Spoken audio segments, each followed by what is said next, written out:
On poursuit ce Lex Inside, on va parler du live shopping, qui est un concept chinois en plein essor en France avec la plateforme TikTok Shop, cette plateforme qui pose plein d'enjeux juridiques. On en parle tout de suite avec mon invité, Julie Jacob, fondatrice de Jacob Avocat. Julie Jacob, bonjour. Bonjour Arnaud. Alors la plateforme TikTok Shop défraie un peu la chronique avec tous les enjeux de marketing commercial derrière et les problématiques des marques qui peuvent venir s'ajouter. On va essayer de comprendre tous ces enjeux juridiques. Tout d'abord, pour bien comprendre tous les aspects, qu'est-ce que cette plateforme TikTok Shop qui a été lancée en mars dernier ? Alors TikTok Shop, c'est un grand live shopping. TikTok à la base, c'est une plateforme qui diffuse des vidéos, du contenu en flux continu. Et là, tout d'un coup, il va y avoir des micro-influenceurs qui vont permettre d'acheter en direct. Et donc, ça devient un grand centre commercial digital. On a un espèce de téléachat géant, entre guillemets, avec, comme vous dites, des micro-influenceurs. Quel est le statut de ces affiliés ? Alors, ces affiliés sont des personnes qui vont vendre et qui vont être intéressées par des commissions à la vente des produits.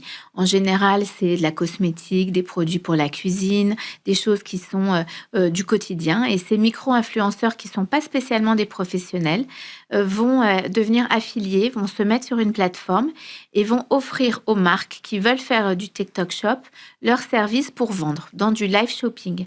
Donc, ils ne sont pas spécialement professionnels. Ils peuvent l'être, mais ils ne sont pas seulement. Ça peut être des mères de famille, ça peut être des hommes de plus de 50 ans, des jeunes. Il y a absolument plus de notion de mannequinat ou d'influenceurs. On appelle ça des micro-influenceurs parce qu'ils vont vendre des produits avec leur propre storytelling sur la base d'instructions des marques. Alors après, ça peut poser des questions sur le discours par rapport à la marque. Parfois, le langage employé n'est pas forcément le ton escompté par la marque. Alors, en général, la marque, elle va donner des guidelines, un ton, une identité, des éléments de langage. Mais c'est vrai que le risque de micro-influenceurs, c'est que le storytelling échappe à la marque. Et donc, du coup, c'est du live. L'influenceur ou le créateur de contenu est beaucoup plus libre. Il y a des risques, évidemment, de dérapage ou de non-contrôle sur l'explication du produit. Mais en général, il y a une ligne directrice qui est donnée au micro-influenceur pour lui expliquer quels sont les éléments de langage et le produit ou le service qu'il va offrir à la vente en TikTok Shop. Alors, si on en revient à la plateforme elle-même par rapport à ces micro-influenceurs, est-ce qu'elle a des obligations pour encadrer justement les ventes qui se passent sur cette plateforme ? Alors déjà, TikTok est concerné par le DSA.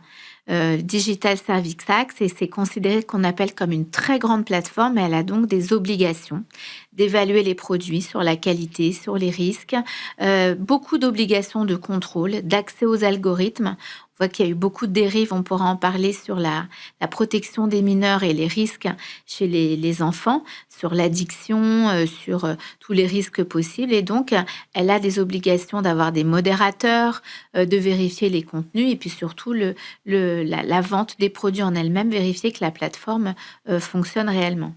Ça veut dire qu'aussi, est-ce qu'il y a des contrôles des micro-influenceurs aussi ? Ça fait partie des obligations de contrôler les influenceurs qui sont sur la plateforme ? Alors, les influenceurs vont être soumis à une charte. Il y a aujourd'hui un statut de l'influence qui existe depuis la loi de 2023.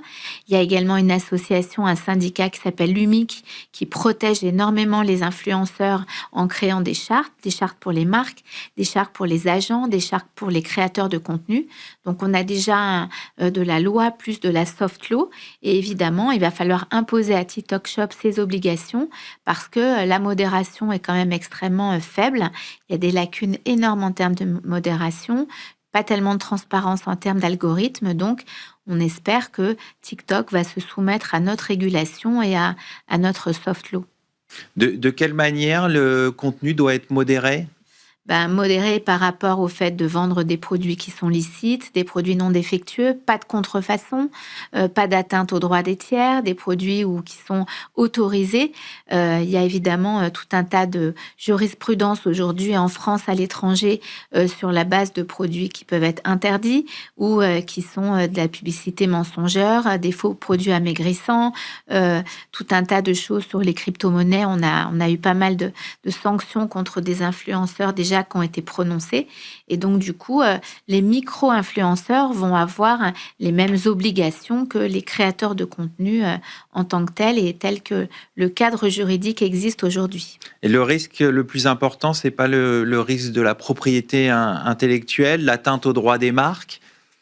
Le risque le plus important, c'est la contrefaçon. Il y a beaucoup de contrefaçons sur TikTok, qui est aujourd'hui une plateforme qui manque énormément de régulation, qui fait l'objet d'une enquête, même une enquête préliminaire. Le parquet de Paris s'est saisi suite à une enquête des services de cybercriminalité sur les sujets des mineurs. Donc, il va y avoir la même chose, sans doute, une énorme surveillance sur les marques et les produits pour vérifier qu'il n'y a pas de contrefaçon, et également des produits qui ne sont pas interdits en France ou non homologués. Je pense notamment à la cosmétique, aux produits parapharmaceutiques, de beauté, etc. Et donc, les dérives peuvent être énormes. Donc, c'est vrai que ce qu'on voit aujourd'hui sur la protection des mineurs et le skinny talk qui a été d'ailleurs mis en avant par notre ministre du numérique, va devoir également être vu sous l'angle du commerce électronique et de la protection des consommateurs. Alors justement, la protection des consommateurs, qu'est-ce qu'il faut faire pour apporter des garanties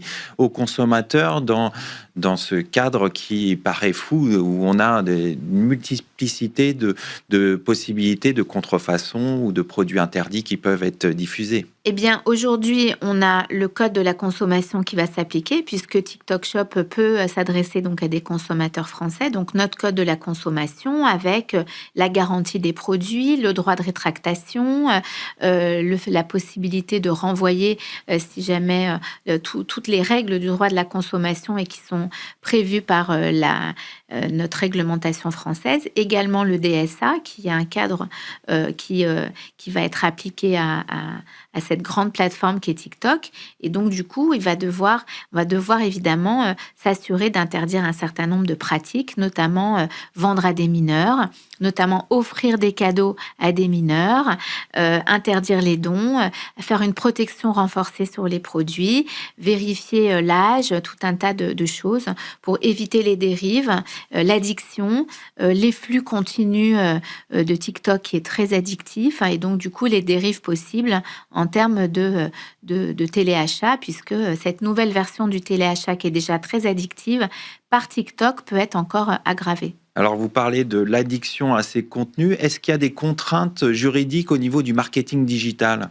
Eh bien, il va falloir évidemment suivre les recommandations de la RPP sur évidemment tout ce qui est information, transparence, loyauté, que les micro-influenceurs et donc les affiliés fassent également l'objet, à mon avis, de formation pour justement être cadrés. Le live shopping, c'est vraiment quelque chose qui, normalement, on le connaît, nous, à la télé, avec le téléachat, mais il y a quand même des règles pour informer clairement, de façon loyale, qu'il n'y ait pas de publicité trompeuse. Et donc, du coup, moi, je recommande qu'il y ait une formation et une surveillance de ces micro-influenceurs qui ne peuvent pas être lâchés dans la nature pour vendre en live des produits dont ils ne contrôlent pas ni les effets, ni les conséquences en termes de vente. Une formation qui devrait être assurée par la plateforme elle-même. Par la plateforme, l'UMIC la propose également. C'est un statut qui est vraiment encadré. On ne s'improvise pas créateur de talent.